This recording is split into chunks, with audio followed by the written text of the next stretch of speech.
गौवंश की हत्या के लिए तुरंत शुभेंदु अधिकारी ने एक नियम बना दिया कि खबरदार, बंगाल में तो गाय की हत्या जो है वो तो एकदम सरेआम थी, कोई सोचता भी नहीं था।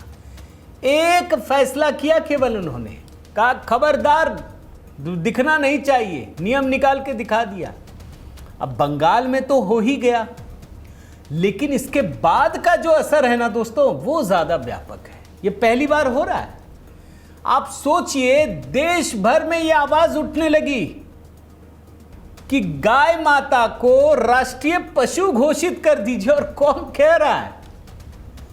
ये मुस्लिम समुदाय के लोग कह रहे हैं। देखिए, मैं आपको पहले विंडो में यही दिखाया कि गौवंश की हत्या करने वालों की खैर नहीं। बंगाल के नखौदा मस्जिद के इमाम, बंगाल के सारे मौलाना कह रहे हैं कि गाय को राष्ट्रीय पशु घोषित कर दीजिए।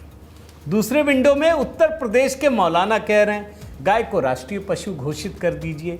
तीसरे विंडो में दिल्ली में बकरीद के दिन ये तस्वीरें आई जिसमें लोग कह रहे हैं, मुस्लिम समाज के लोग कह रहे हैं, संगठन कह रहे हैं कि गाय को राष्ट्रीय पशु घोषित कर दीजिए।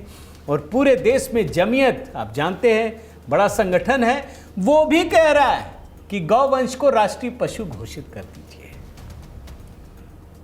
अब आपको क्या बताऊं दोस्तों, ये तो इंदिरा गांधी के समय में दिल्ली की सड़कें खून से रंग गई थी। ना जाने कितने लोग, कहते हैं कम से कम 5000 साधु संतों की हत्या हुई थी। क्या मांग थी जानते हैं? गाय को राष्ट्रीय पशु घोषित कर दीजिए। आज तो यही कहना पड़ेगा, मोदी जी तो बड़े बेरहम हैं। कहां कहां छुपा करके ये खजाने रखे हुए थे कि अभी तो योगी मॉडल से ही डर लग रहा था। ये शुभेंदु अधिकारी ने आते ही क्या कर दिया कि देश भर के मुसलमान कह रहे हैं कि गाय को राष्ट्रीय पशु घोषित कर दीजिए। अच्छा, क्यों मैं दूसरे मुख्यमंत्रियों से तुलना करता हूं? यही मैं आपको एक और बात बताता हूं। भाई, देवेंद्र फडणवीस कितने समय से हैं, वहां सोसाइटियों में विवाद हो रहा था बकरी के काटने पे, बकरे के खुले में सोसाइटी के भीतर। ये बंगाल ने कर दिया। महाराष्ट्र में इतने साल के बाद ये नौबत क्यों आई? लोगों ने सवाल पूछा। देवेंद्र फडणवीस